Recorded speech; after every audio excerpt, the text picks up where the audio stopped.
यह वीडियो कक्षा 5 के लिए है।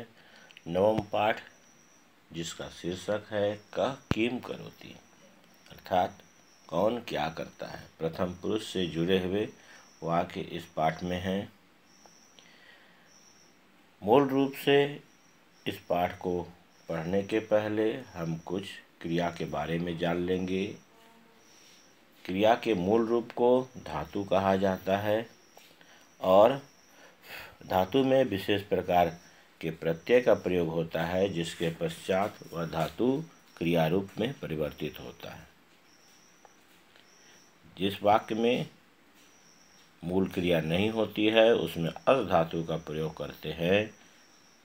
हिंदी में है, हो, हूँ का प्रयोग अलग से किया जाता है, लेकिन संस्कृत में एक विशेष विभक्ति के रूप में उसे मूल क्रिया के साथ में हम लोग दर्शाते हैं। कर्ता चाहे बदले या ना बदले, परंतु संस्कृत में क्रिया किसी भी रूप में नहीं बदलती है, चाहे वह प्रथम पुरुष हो, मध्यम पुरुष हो तथा उत्तम पुरुष हो। मध्यम पुरुष और उत्तम पुरुष के सर्वनाम शब्द भी उभयलिंगी शब्द माने जाते हैं, उसके सर्वनाम शब्द भी नहीं बदलते हैं। लेकिन प्रथम पुरुष में सर्वनाम शब्द बदलते हैं और संज्ञा शब्द भी बदलते हैं, लिंग के अनुसार से बदलते हैं, लेकिन क्रिया किसी भी रूप में नहीं बदलती है। प्रथम पुरुष में अस धातु का जो रूप है वह सूत्र चिन्ह के साथ में जो धातु लगने वाली धातु विभक्ति प्रत्यय के साथ में अगर लगा करके बोलते हैं तो अस के साथ में विभक्ति लगने के पश्चात जो शब्द बनता है वह होता है अस्ति सतः सन्ति। सूत्र चिन्ह के साथ में धातु जोड़ अति का प्रयोग किया जाता है। धातु प्लस अतः का प्रयोग करते हैं और धातु प्लस अंति का प्रयोग करते हैं। इस प्रकार से सहायक क्रिया जानना हमारे लिए अत्यंत आवश्यक है। अस्ति सतः सन्ति का प्रयोग हम लोग सहायक क्रिया के लिए करते हैं। संस्कृत भाषा के धातुओं को की 3 प्रकार की स्थितियां होती हैं। कुछ धातुएं संस्कृत भाषा में हिंदी के समान होते हैं, जैसे पठ, लिख, वद, चल, हस, खेल, भ्रम, रक्ष, खाद इत्यादि।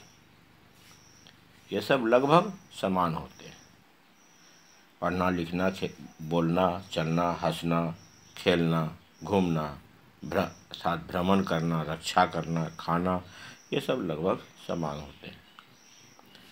कुछ धातुओं में आंशिक परिवर्तन हो जाता है, जैसे भू का भव होता है, नी का नय होता है, नृत्य का नृत्य हो जाता है, पूज का पूज्य हो जाता है और कथ का कथ्य हो जाता है। कुछ धातुओं में पूर्णतः परिवर्तन होता है, जैसे गम का गच हो जाता है, पा का पीव होता है, दा का यक्ष होता है, दृश का पश्य होता है और अस्था का तिष्ठ होता है। इसे ब्रैकेट में दर्शाया जाता है। कोष्टक में प्रचलित जो शब्द होते हैं वो कोष्टक में दर्शाए जाते हैं और मूल शब्द प्रथम में दर्शाए जाते हैं। जो हिंदी के अनुसार से होता है वह अपरिवर्तनशील होता है। जैसे हिंदी में अपरिवर्तनशील धातु है और संस्कृत में अगर अपरिवर्तनशील धातु है तो उसे सामान्य रूप में दर्शाया जाता है, जैसे पठ, लिख, वद, चल, हस, खेल, भ्रम, रक्ष और खाद इत्यादि। और अगर थोड़ा भी परिवर्तन होता है तो उसे इस प्रकार से कोष्टक में हम लोग दर्शाते हैं, जैसे भू का भव है, नी का नय है, इस प्रकार से।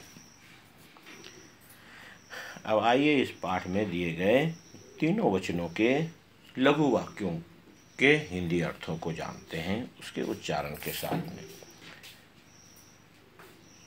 सैनिकः रक्षति, सैनिक रक्षा करता है। मयूरो नृत्यतः, 2 मोर नाचते हैं। अश्वाः धावन्ति, सभी घोड़े दौड़ते हैं। बालिका खादति, लड़की खाती है। महिले वदतः, दो महिलाएं बोलती हैं। बालिका हसंती, सभी लड़कियां हंसती हैं। पुष्पम विकसति, फूल खिलता है। पत्रे पततः, दो पत्ते गिरते हैं। फलानि संति, सभी फल हैं। फलानि पतंती, सभी फल गिरते हैं। इस प्रकार से वाक्य होता है। नीचे वह सूत्र चिन्ह के साथ में अस का रूप दर्शाया गया। अस में भी ती लगा है, तह लगा है और अंति लगा है, तो यह सूत्र चिन्ह सबके साथ में लागू होता है। अस्ति, सतः और संति। थोड़ा रूप परिवर्तित है सामान्य रूप से, जैसे सैनिकः अस्ति, कन्या अस्ति और पुष्पम अस्ति, तो क्रिया किसी भी रूप में यहाँ नहीं बदल रही है। मयूरो सतः, महिले सतः और पत्रे सतः।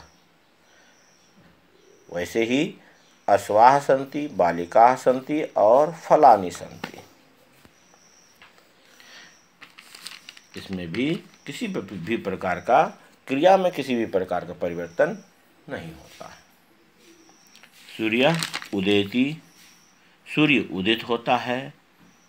सर्वत्र प्रकाशः भवति, सभी जगह प्रकाश होता है। पवनः मंदम मंदम वहति, हवा धीरे धीरे बहती है। कलिकाः विकसन्ति, सभी कलियाँ खिलती हैं। जनाः नमन्ति, सभी लोग नमस्कार करते हैं। नम का अर्थ झुकना भी होता है। सभी लोग झुकते हैं अर्थात ईश्वर के सामने ही झुकते हैं, लेकिन नमस्कार करते हैं बोलेंगे तो यह अच्छा लगता है, इसलिए जनाः नमन्ति, सभी लोग नमस्कार करते हैं। चटके कूजता, दो चिड़िया कूजती हैं। वृक्षा फलानि, वृक्षा फलंती, वृक्ष में फल खिलता है, फल लगता है। वृक्षा फलंती, सभी वृक्ष फलते हैं। अभी उस रूप में नहीं जाएंगे, जो आगे आएगा इसमें। तो वृक्षा यहाँ पर दिया हुआ भी है दृश्य में। वृक्ष में फल लगे हुए हैं, बहुत सारे फल हैं, फलानी हैं। हाँ, तो वृक्षा फलंती, तो फल का फलानी होता है, लेकिन फल को क्रिया के रूप में भी प्रयोग किया जाता है। फलंती मतलब फलते हैं हो जाता है। तो वैसे तो फल से ही क्रिया का भी रूप, इसमें क्रिया के रूप का रूप प्रभावित होता है। फलना अर्थात वृक्ष में फल लगना। तो कहेंगे वृक्षा फलंती, सभी वृक्ष फलते हैं। सुप्रभातम, प्रभात बेला अस्ति, सुप्रभात सुबह का समय है। इस प्रकार से एक बार फिर देख लेंगे। सूर्य उदेति, सूर्य उदित होता है। सर्वत्र प्रकाशः भवति, सब जगह प्रकाश होता है। पवनः मंदम मंदम बहति, हवा धीरे धीरे चलती है। कलिकाः विकसन्ति, सभी कलियाँ खिलती हैं। जनाः नमन्ति, सभी लोग नमस्कार करते हैं। चटके कूजतः, दो चिड़िया है।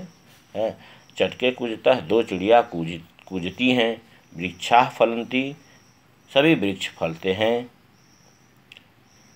सुप्रभातः, प्रभात बेला अस्ति, सुप्रभात सुबह का समय है।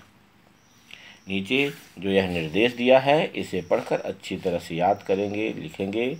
इन सारी चीज़ों को लिखेंगे।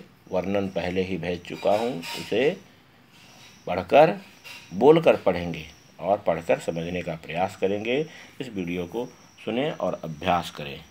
नीचे शब्दार्थ दिया हुआ है, शब्दार्थ को पढ़कर याद करेंगे और इसे उत्तर पुस्तिका में लिखेंगे। इसके पश्चात प्रश्नोत्तर को लिखेंगे और उसे भी याद करेंगे।